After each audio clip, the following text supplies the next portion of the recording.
Hai adik-adik, kembali lagi dengan Kak Rina di online class 101. Kali ini kita akan belajar kelas 6 tema 9, subtema 2, benda angkasa luar dan rahasianya. Di pembelajaran 6 kita akan belajar bahasa Indonesia, PPKN dan SBDP di halaman 131 sampai dengan 139. Yuk subscribe dulu, klik loncengnya, like dan share juga ya. Adik-adik gimana kabarnya hari ini? Semoga semuanya dalam keadaan sehat.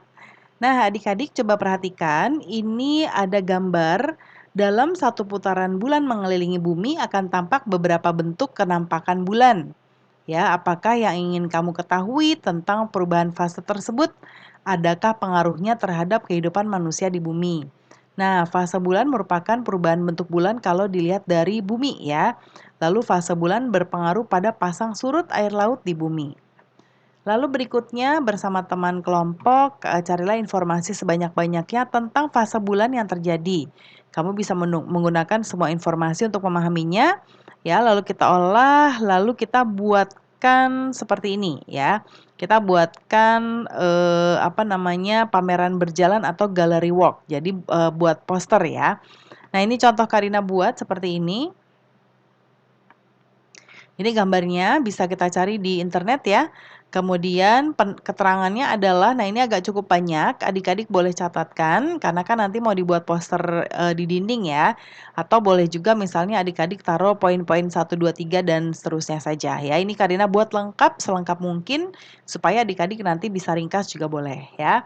Nah, yuk kita mulai. Fase bulan merupakan perubahan bentuk bulan jika dilihat dari bumi. Perubahan ini bisa terjadi karena di luar angkasa, bulan selalu berputar mengelilingi bumi. Lalu bulan baru yang pertama atau new moon, pada fase bulan baru, bulan terletak di antara bumi dan matahari, sehingga sisi bulan yang menghadap ke bumi tidak terlihat karena tidak menerima sinar matahari langsung. Fase ini adalah fase yang memungkinkan terjadinya gerhana matahari. Yang kedua, bulan sabit muda atau waxing crescent. Nah, pada fase ini bagian bulan yang terkena cahaya matahari tidak sampai setengahnya. Bulan terlihat dari bumi berbentuk sabit karena cahaya terpantul hanya bagian sabit yang mencapai bumi. Bulan sabit semakin hari semakin besar. Lalu ada bulan setengah ya atau bulan paruh awal atau first quarter. Ya, ini awal, ini L-nya dicoret ya. Sepekan setelah bulan baru, letak bulan akan berpindah 90 derajat lebih jauh dari matahari di langit. Pada fase ini kita bisa melihat setengah bulan terang dan setengah berupa bayangan. Lalu berikutnya ada bulan bungkuk atau bulan cembung awal ya, waxing gibbous. Nah, pada fase ini bulan berada sedikit di belakang bumi. Bagian yang terkena cahaya matahari adalah 3/4-nya, sehingga kita melihat bulan dari bumi bentuknya menjadi cembung, ya, atau 3/4. Lalu bulan purnama atau full moon. Nah, fase ini terjadi ketika matahari, bumi, dan bulan ada pada garis lurus ya. Jadi bulan purnama terjadi saat posisi bulan berlawanan dengan bumi. Posisi tersebut membuat seluruh permukaan bulan yang mendapatkan sinar matahari bisa kamu lihat dari bumi, sementara bagian belakang bulan menjadi sisi gelapnya. Nah, ini biasanya terjadi di hari ke-14 dan 15. Ya, lalu ada juga bulan bungkuk berikutnya ya, cembung akhir ya. Nah, ini keterangannya setelah melewati setengah perjalanan ini akan kembali ke awal ya. Kemudian bulan setengah atau bulan paruh akhir atau third quarter. Fase ini bulan terlihat setengah hingga dari bumi, setengah terlihat setengah lingkaran. Lalu bulan sabit tua ya, waning crescent ya. Pada fase ini bulan akan kembali berbentuk sabit. Saat ini bulan sudah hampir mengitari bumi sebanyak satu putaran penuh. Mengakhiri fase bulan ini, bulan akhirnya akan kembali ke posisi bulan awal lagi ya. Nah, ini ada bacaan ya tentang percakapan Made dan Udin, silakan adik-adik baca. Dan juga ada bacaan cerita yaitu judulnya Cita-cita Anak Belitong. Ini boleh dibaca juga ya. Nah, sekarang tugas kita diminta untuk membaca kembali cerita di atas ya, membagi menjadi 4 bagian cerita ya, nanti dituliskan di sini. Nah, Karina sudah buat di sebelah kanan. Judulnya tadi adalah Cita-cita Anak Belitong, pengarangnya Yudi Soeharto. Bagian awalnya seperti ini, ya Andi berlibur bersama ayahnya ke Pulau Belitong. Bagian tengah Andi mengobrol dengan anak-anak, ya. dengan anak-anak Belitung, lalu bagian akhir Andi terkesan dengan anak yang ingin memajukan Belitung. Seperti ini ya. Nah, berikutnya kita lihat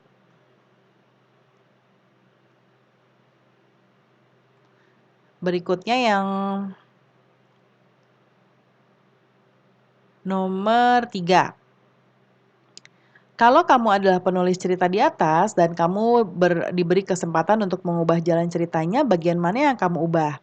Nah, mungkin di bagian tengah, pada hari Minggu pagi yang cerah, Andi pergi jalan-jalan sendirian di tepi pantai. Andi melihat ada sekumpulan karang di tepi pantai. Andi menuju ke karang tersebut untuk melakukan pemotretan.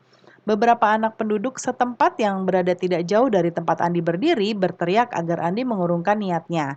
Namun Andi tidak mengindahkannya dan terus berdiri di atas karang. Tanpa Andi sadari, sebuah ombak besar menerjang kumpulan batu karang tersebut dan menghempaskan Andi ke laut. Segera anak-anak kampung menolong Andi. Andi menyesal tidak menghiraukan peringatan anak-anak kampung tersebut sebagai ungkapan terima kasih. Ini titik ya. Andi berkenalan dan mengajak anak tersebut untuk mengunjungi rumah tempat tinggalnya di Belitung. Nah, berikutnya.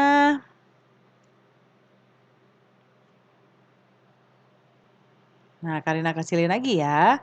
Berikutnya adik-adik ada bacaan judulnya Persiapan Peragaan Karya Tari. Silakan dibaca kembali. Kemudian kita akan masuk ke bagian sini. Kesimpulan apakah yang kamu buat setelah melakukan kegiatan di atas? Kesimpulannya adalah keberhasilan pementasan sebuah tarian ditentukan oleh ketepatan menentukan unsur-unsur tari serta kerjasama dan kekompakan tim dalam mementaskan tarian. Ya. Nah, kemudian berikutnya di sini adik-adik kita diminta untuk melakukan wawancara dengan salah satu anggota kelompok yang pernah bekerja sama denganmu. Gunakan tabel di sini ya. Nah, di sini diskusi kelompok kegiatan pertama narasumbernya siapa nanti dituliskan. Misalnya pertanyaannya bagaimana peristiwa kerjasama sehubungan dengan persatuan dan kesatuan di lingkungan sekolahmu. Ya, ini nih ya. Tanggapannya misalnya dalam diskusi kelompok masing-masing anggota memberikan saran. Bagaimana cara kelompokmu memulai kerjasama? Mungkin diskusi mula-mula dipimpin ketua kelompok dilanjutkan dengan menyampaikan pendapat masing-masing. Lalu pertanyaan berikutnya, nah ini ya, tantangan apa saja? Nah, tidak semua anggota kelompok melaksanakan tugas dengan baik. Lalu apakah kamu rasakan ketika bekerja sama, pekerjaan yang berat jika dikerjakan bersama akan menjadi lebih ringan? Nilai Pancasila manakah yang perlu diterapkan? Yaitu kebersamaan, persatuan bangsa, dan kepentingan pribadi dan kelompok. Lalu saran dan masukan dalam menyampaikan pendapat hendaknya sesuai dengan topik dan tema yang sedang dibahas. Kesimpulannya, dalam sebuah diskusi kelompok dibutuhkan kerjasama semua anggota sehingga hasil yang diperoleh sesuai dengan tujuan diskusi. Kak Rina kecilkan kembali. Nah, berikutnya buatkah laporan hasil wawancara menggunakan catatan. Nah, ini tadi sudah ya kita buat ya. Nah, lalu kegiatan diskusi kelompok yang dilakukan kelompok di sekolah berhubungan dengan persatuan dan kesatuan. Jika semua anggota kelompok tahu hak dan kewajibannya, maka tidak terjadi perselisihan. Nah, terakhir di bagian ayo renungkan, nilai apakah yang perlu kamu kembangkan ya untuk meningkatkan. Nah, kita jawab di sebelah kanan, rela berkorban, kebersamaan, persatuan bangsa, lalu hal-hal yang dapat mengganggu persatuan dan kesatuan masyarakat antara lain sikap individualistis, sikap diskriminatif, dan intoleran. Kerjasama bersama orang tua, kita lihat lakukanlah diskusi dengan orang tuamu untuk merancang sebuah kegiatan di lingkungan rumahmu. Nah, melaksanakan kegiatan gotong royong membersihkan lingkungan rumah dengan melibatkan seluruh anggota keluarga. Nah, pembelajaran kita sudah selesai ya adik-adik. Semoga pembelajaran kita kali ini bisa bermanfaat. Jangan lupa di-subscribe dulu, klik loncengnya, like, dan share juga ya. Terima kasih sudah menonton sampai akhir. Mohon dimaafkan apabila ada kesalahan dalam perkataan maupun dalam materi yang diberikan. Sampai jumpa di pembelajaran berikutnya.